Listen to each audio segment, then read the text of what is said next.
हम तो ये मान के चलते थे कि नव वर्ष में मुख्यमंत्री कुछ अच्छे फैसले करेंगे जिससे प्रदेश के लोगों का भला होगा। विशेष रूप से युवाओं के लिए हमें उम्मीद थी कि कुछ ना कुछ नए जरूर करने की घोषणा करेंगे, लेकिन बजाय कुछ नया करने के प्रदेश के अंदर जो ताजा चुनाव हुए पंचायतों के, ब्लॉक समिति और जिला परिषद के, जहां इस चुनाव के बाद पंचायत मंत्री जो है वो हर जिले में गया, और हर जिले में गए तो इसलिए थे मेरी ख्याल है कि नए चुने हुए प्रतिनिधि जो है वो उनका वेलकम करेंगे, स्वागत करेंगे, उनसे कहेंगे कि आपके फैसले अच्छे हैं। लेकिन जिस भी जिले में पंचायत मंत्री गया, चुने हुए प्रतिनिधियों ने जब उनसे सीधी बातचीत शुरू करी तो उन्होंने खुल करके ये कहा कि हमारे अधिकारों पे डाका डाला जा रहा है, हमारे अधिकार कम किए जा रहे हैं।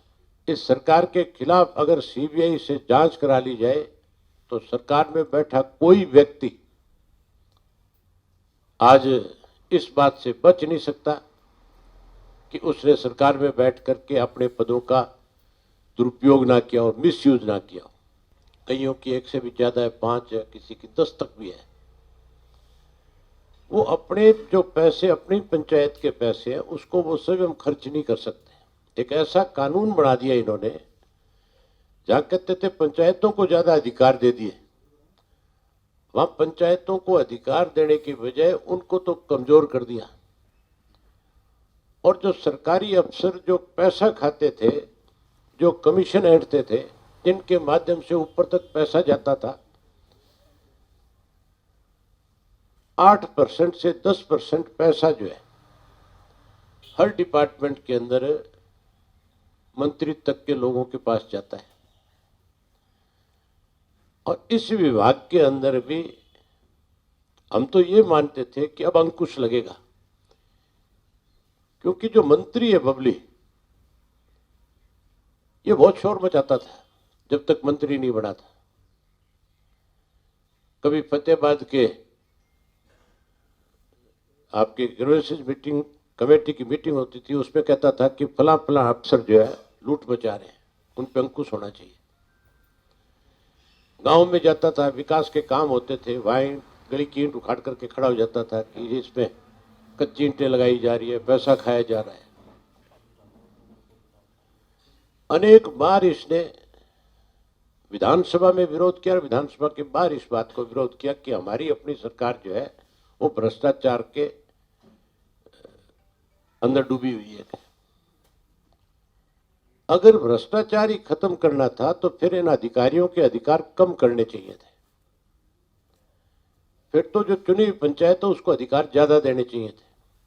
अब 2 लाख तक के काम तो सरपंच करवाए। 2 लाख में तो आजकल मेरी ख्याल 50 फुट की गली भी नहीं बनती। और 2 लाख से ज्यादा कोई काम होगा उसके लिए एसडीओ को ऑथोराइज कर दिया 1 करोड़ तक, 1 से 2 करोड़ तक एक्शन को ऑथोराइज कर दिया, 2 से 5 तक कोई एससी को कर दिया, डीसी को कर दिया। फिर चुने हुए प्रतिनिधि कहाँ रह गए?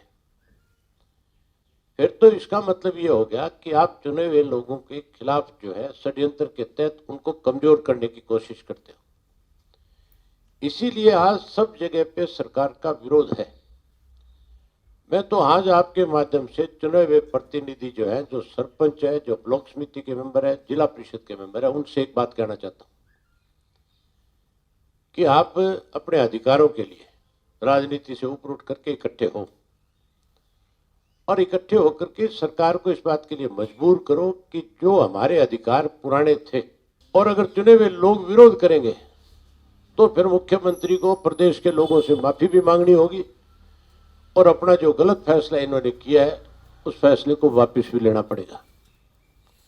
अगर ये फैसला वापस नहीं लेंगे तो जहां चुने हुए प्रतिनिधि एकजुट होकर के सरकार का विरोध करेंगे, वहीं इंडियन नेशनल लोकदल पार्टी का एक एक कार्यकर्ता उन चुने हुए प्रतिनिधियों के साथ खड़ा होकर के, चाहे वो किसी भी राजनीतिक दल के होंगे, उनकी लड़ाई लड़ने का काम करेगा।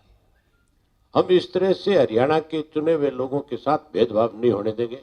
रेलवे का अगर कोई सेंटर का मिनिस्टर होता था और रेल डीरेल हो जाती थी, कहीं कोई नुकसान ना हो बेशक, तो भी रेलवे का मिनिस्टर इस्तीफा दे देता था, इसलिए कि ये मेरे डिपार्टमेंट का मामला था, इसके लिए मैं जिम्मेवार हूं। दे देता था कि नहीं देता था? लाल बहादुर शास्त्री ने प्रधानमंत्री के पद से इस्तीफा दे दिया था। और यहां पे एक बेटी बचाओ बेटी पढ़ाओ की बात करते हैं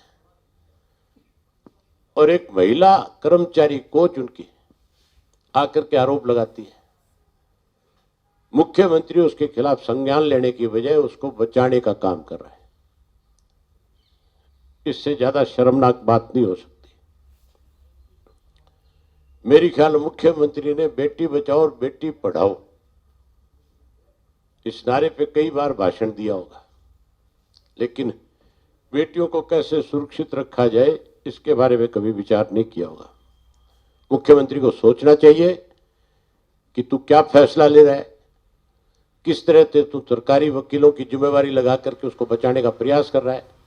ये लोग बचेंगे नहीं।